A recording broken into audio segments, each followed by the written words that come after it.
Buonasera dal TG Sicilia, i titoli di questa edizione. A Palermo scossa dopo l'omicidio di Paolo Taormina, il prefetto vieta per 3 mesi l'ingresso nelle zone rosse a chi ha precedenti per droga e rissa. Stasera sit-in dei giovani di buona volontà organizzato dall'arcivescovo Lorefice nel quartiere Zen. Una movida diversa è possibile, distribuita in più quartieri in città per evitare un unico caos notturno in centro e con i locali pubblici affiancati da iniziative culturali, l'esperienza di Amsterdam. A Favara i familiari di Marianna Bello rompono il silenzio e annunciano un esposto alla procura. Le ricerche proseguono nel convogliatore di Piazza della Libertà. A Canicattini Bagni manifestazione silenziosa contro la violenza sulle donne dopo che un uomo ha ridotto in fin di vita a coltellate l'ex compagna. Telefono a Rosa Sicilia, bisogna denunciare i violenti e trovare il coraggio di parlarne in pubblico. Catania, la pista ciclabile di Librino trasformata in discarica, mentre i volontari americani di Stanza Sigonella e il Rotabta bonificano il Parco Falcone. E poi il calcio in Serie B domani al Barbera, la super sfida tra Palermo e Modena, rosanero a caccia della vittoria che può valere il primato in classifica. In Serie C cresce l'attesa per il big match tra Catania e Salernitana, Massimino verso il tutto esaurito, trasferta vietata ai tifosi campani.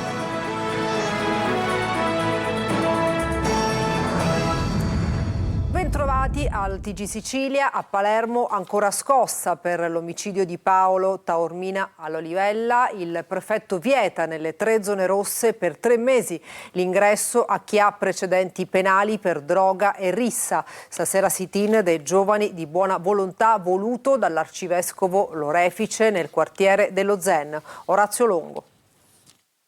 Il mercato della Vucceria, l'area Macheda Stazione e quella del Teatro Massimo. Sono queste le 3 zone rosse off limits per 3 mesi a Palermo nei confronti di chi ha precedenti penali per droga, rissa, lesioni personali, furto con strappo, rapina e altri reati specifici. A prevederlo l'ordinanza firmata dal prefetto. La misura, si legge nel provvedimento, ha la finalità di inibire nei luoghi della movida palermitana la presenza di persone già denunciate che condizionano l'ordinario svolgimento della convivenza civile.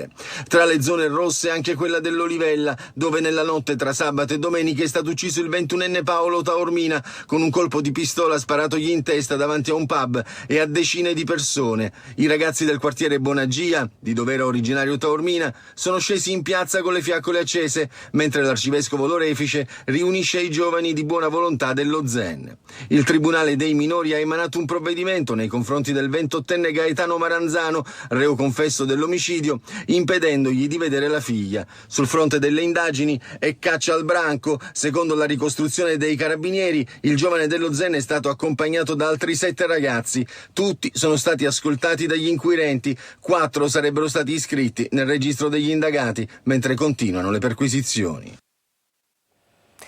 Una movida diversa, senza risse e sparatorie è possibile. L'esperienza che vive Amsterdam con i consigli dell'ex sindaco della notte della capitale olandese dopo la sua visita a Palermo, al microfono di Lorena Dolci. Una movida diversa è possibile, basta guardare l'esempio delle altre città. Lo chiediamo a Mirik Milan, per 6 anni sindaco della notte di Amsterdam, un consigliere del primo cittadino incaricato di gestire la vita notturna della capitale olandese, dove hanno ridotto del 20% la violenza collegata all'alcol. Gestire la vita notturna è molto difficile, non c'è una bacchetta magica, ma cominciamo con l'individuare i problemi e arrivare a soluzioni condivise da tutte le parti. Non so se la nostra ricetta è applicabile a Palermo, dove sono stato recentemente. La night governance, la gestione della vita notturna, è un modo per coordinare e centralizzare meglio tutti gli strumenti a disposizione. Ad Amsterdam ci sono numerosi distretti della vita notturna. È un concetto di 50 anni fa, quello di concentrare i locali al centro storico con l'idea di poterli controllare meglio. Ma il mondo è cambiato e siamo convinti che oggi occorra distribuire la movida su tutto il territorio. L'Olanda punta anche sulle attività culturali ed artistiche. Pensiamo che se i locali sono circondati da cultura, musica, letteratura e tutti i tipi di arte, è meglio che avere solo locali che vendono alcol a basso costo. Ad Amsterdam la chiamiamo cultura della notte, perché attrae più qualità nei frequentatori del centro. A Favara i familiari di Marianna Bello rompono il silenzio e annunciano un esposto alla procura. Le ricerche proseguono nel convogliatore di Piazza della Libertà. Davide Sardo. Favara, il silenzio spezzato. I familiari di Marianna Bello, la giovane travolta dall'alluvione del 1° ottobre, parlano per la prima volta pubblicamente. La sorella e il marito, accompagnati dall'avvocato Salvatore Cusumano, lanciano un appello alle istituzioni: verità e giustizia per Marianna. L'unica speranza è che Marianna torni a casa, in qualsiasi condizione essa sia. Così abbiamo anche noi un po' di pace e che la nostra vita, così messa in subbuglio, vada un pochino sulla retta via e ci porteremo con noi sto dolore. Però sappiamo dove andare a piangere mia sorella. Chiediamo solo questo, che le ricerche continuino. L'avvocato Cusumano annuncia che dopo la conclusione delle ricerche presenteranno un esposto alla Procura di Agrigento per accertare eventuali responsabilità. Credo che sia fondamentale rinvenire i responsabili di tutto ciò, capire se effettivamente l'allerta gialla era un'allerta gialla, doveva essere un'allerta rossa, e quindi capire se ci sono eventuali responsabili all'interno della protezione civile regionale e capire poi soprattutto se negli anni il convogliatore sia stato manutenuto a regola d'arte. Intanto le ricerche continuano senza sosta, concentrate soprattutto nel convogliatore di Piazza della Libertà, nella speranza di ritrovare Marianna e far luce su questa tragedia. A Canicattini Bagni manifestazione silenziosa contro la violenza sulle donne dopo che un uomo ha ridotto in fin di vita a coltellate l'ex compagna. Per lui oggi l'interrogatorio dal GIP. Francesco Aloi. Si è avvalso della facoltà di non rispondere Paolo Passarello, l'uomo che lunedì scorso ha coltellato l'ex compagna. Nell'interrogatorio di garanzia davanti al GIP ha detto che nella sua memoria i minuti dell'aggressione sono offuscati. Ieri è stato sottoposto ad intervento chirurgico al braccio e pertanto non era nel pieno della propria capacità. Il 34enne resta in carcere a Cavadonna, accusato di avere tentato di uccidere Carola, la donna che diceva di amare, la stessa che poco tempo fa lo aveva denunciato per minacce. Intanto Canicattini Bagni, dove si è sfiorata la tragedia, è scesa in strada per tenere accesi i riflettori sulla triste piaga della violenza sulle donne. Speriamo che da non aggiungere Carola al triste primato delle altre due canicattinesi. Siamo stanchi di assistere a queste scene. Più di 70 le donne uccise in Italia in 10 mesi. Non tutte purtroppo trovano la forza di denunciare, a volte anche accettando le scuse finte di chi le maltratta. Ma fondamentale è chiedere aiuto. Come intervenire e cosa fare di concreto? Sicuramente denunciare è la cosa fondamentale, su questo non si può prescindere perché, ripeto, la rete c'è, ci sono i CAV all'interno del territorio, ci sono i servizi sociali, ci sono le forze dell'ordine. Dalle fiaccolate alle sentenze per le violenze sulle donne, l'associazione Telefono Rosa Sicilia abbraccia e incoraggia le donne perché non restino in silenzio. Roberta Lunghi. Le fiaccolate a sostegno, un movimento culturale che tenta di spingere a partire dalle scuole per sensibilizzare i più giovani, fidanzati, compagni o mariti di domani contro la violenza nei confronti delle donne. E poi ci sono le sentenze che rafforzano il concetto che denunciare e parlare è fondamentale, come quella del Tribunale di Catania che ha inflitto 16 anni al santone Pietro Capuana, 79 anni, accusato di abusi sessuali su minorenni che, secondo la procura etnea, sono stati consumati in una comunità di ispirazione cattolica. Gli imputati dovranno anche risarcire le 14 parti civili e tra queste l'associazione antiviolenza Telefono Rosa Sicilia. Il massimo della pena inflitta agli imputati rappresenta non soltanto un riconoscimento per le vittime che hanno avuto il coraggio di raccontare l'indicibile, ma anche per tutte quelle ragazze e quelle donne che in silenzio continuano a subire violenze, soprusi e manipolazioni. Per l'associazione antiviolenza ogni provento serve a rafforzare la sua rete di assistenza alle donne. Vogliamo rinnovare la nostra vicinanza a tutte quelle donne il cui coraggio e la cui determinazione sono state essenziali per il raggiungimento di questo risultato. Con questa sentenza vincono la verità e la giustizia e soprattutto vincono quelle donne, quelle giovani donne che, nonostante il dolore e le violenze subite, hanno deciso di non tacere. A Troina, nell'ennesimo furto con spaccata del bancomat di un istituto di credito. Una banda di 10 persone è entrata in azione con un escavatore. I carabinieri hanno arrestato 3 rapinatori che facevano parte, appunto, del commando. Adesso andiamo a Catania, vi mostriamo le condizioni della pista ciclabile fantasma di Librino. Da queste parti non c'è traccia di ciclisti, ma solo incuria e degrado. Il tour della vergogna nel servizio di Tonino De Mana. Dal tortuoso saliscendi di via Santa Sofia al percorso acquatico all'altezza di Faro Biscari, ai rigogliosi cespugli di Librino.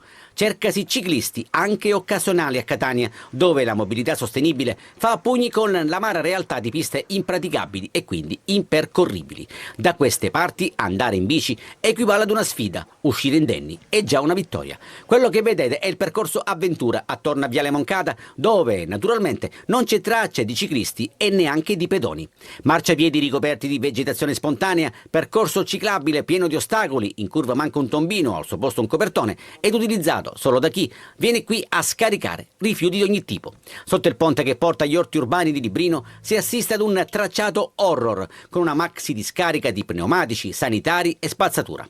I segni a terra non sono di bici, ma di auto e furgoni che arrivano, scaricano e se ne vanno. Non le manda a dire il consigliere del 6° municipio Iannone, che sollecita interventi urgenti di pulizia e di sorveglianza. I ciclisti non si vedono perché la pista è impercorribile, sterpaglie, erba spontanea, tutti interventi che l'amministrazione non ha mai fatto. Queste tra l'altro non sono state mai inaugurate e consegnate e per questo motivo non è possibile creare un piano di manutenzione ordinaria. Sono state spese decine di migliaia di euro per la realizzazione di queste piste ciclabili e probabilmente ce ne vorranno altrettanti per ripristinarle. A Librino la pista c'è, il parcheggio per le bici pure, ma mancano i protagonisti, i ciclisti, anche occasionali. E sempre a Catania, volontari americani di Stanza, Sigonella e Rotaract bonificano il Parco Falcone. Parola d'ordine, condivisione e rispetto per l'ambiente. Ancora Tonino De Mana. Prima la pulizia, poi la tinteggiatura delle panchine. Volontari americani appartenenti alla NAS, Sigonella e Rotaract, Catania Ovest, protagonisti al Parco Falcone, nel tentativo riuscito di renderlo più vivibile e quindi accogliente. Ancora una volta, iniziative di solidarietà si sostituiscono al disinteresse e all'inciviltà di quanti utilizzano la piazza per abbandonare rifiuti di ogni tipo. Siamo qui per riqualificare questo parco e renderlo più accogliente. Iniziativa gradita dai fruitori del parco. Ci hanno ringraziato per questa bellissima iniziativa di volontariato. Alla sinergica azione di bonifica hanno preso parte anche un gruppo di giovani della Chiesa di Gesù Cristo e dei Santi degli ultimi giorni che si sono uniti con entusiasmo ai volontari della base americana e al Rotaract. Abbiamo scelto questo parco, una bellissima struttura, per cercare di sistemarla un attimino e renderla più fruibile ai nostri cittadini. La giornata si è trasformata in un momento di condivisione e rispetto dell'ambiente, unendo culture e generazioni diverse nel segno della solidarietà e del bene comune. Domani torna su Rai 1 la fiction Macari, girata in provincia di Trapani con un cast tutto siciliano. La 4ª stagione della serie profuma come sempre di mare, misteri, ironia e tanta Sicilia. Eva Spampinato. Tornano tra separazioni, ritorni e colpi di scena, la Manna, interpretato da Claudio Gioè, affronta una vicenda privata inaspettata e anche una piccola separazione dalla sua Suleima, la bravissima attrice catanese Ester Pantano. Torna Suleima cambiata, Suleima che continua a confermare il suo essere una donna che trova sempre il giusto compromesso senza mai sacrificare quelli che sono i suoi obiettivi e soprattutto i sacrifici che ha fatto fino ad adesso per diventare architetta. È cambiata la visione del trapanese, di quella zona, è proprio cambiato il turismo, sono successe delle cose bellissime. Lo spam che ci circonda, come quello che è successo da poco a Palermo. Questo è un po' un clima di terrore che quindi invita ancora di più le persone ad essere. E adesso una pausa, tra poco un'ampia pagina sportiva, non mancate.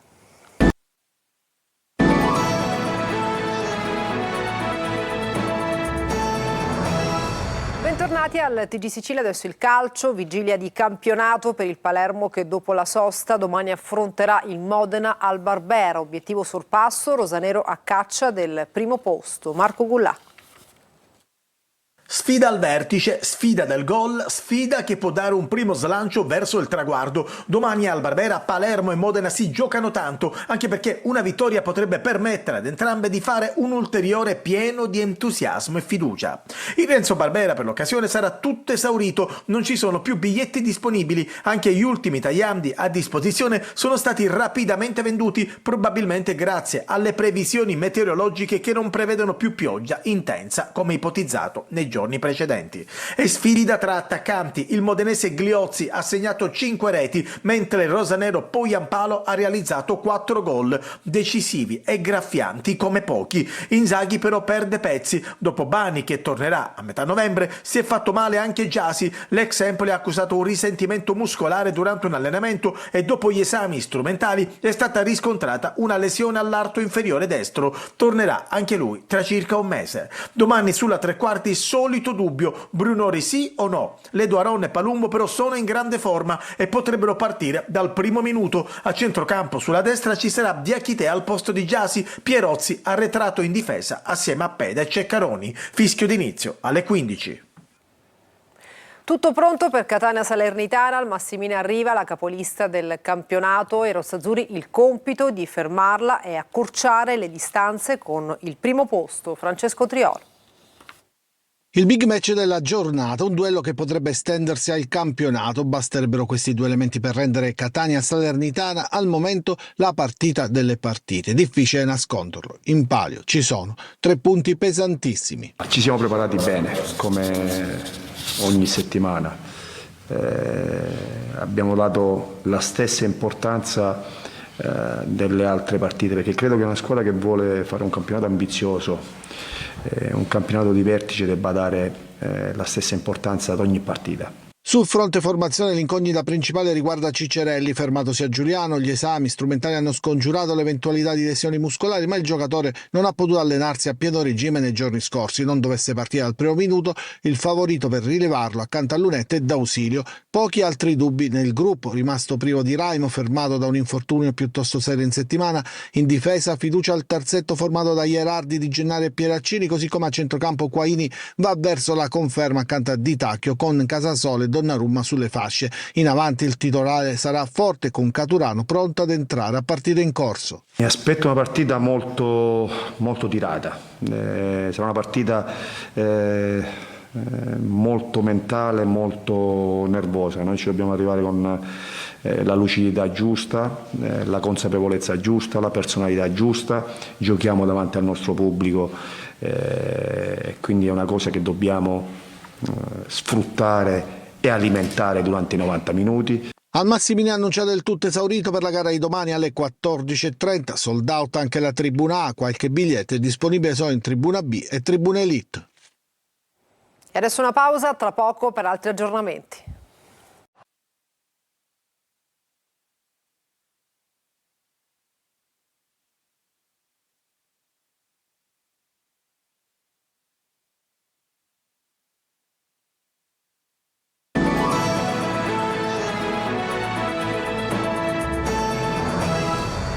C'è una notizia, una casa di riposo abusiva è stata chiusa a Vittoria dalla polizia locale che ha eseguito un'ordinanza del sindaco. La struttura aveva aperto i battenti in estate e nei giorni scorsi sono scattati i controlli dei carabinieri dei NAS che hanno accertato la mancanza di autorizzazioni e di alcune figure professionali previste come infermieri, animatori e assistenti sociali.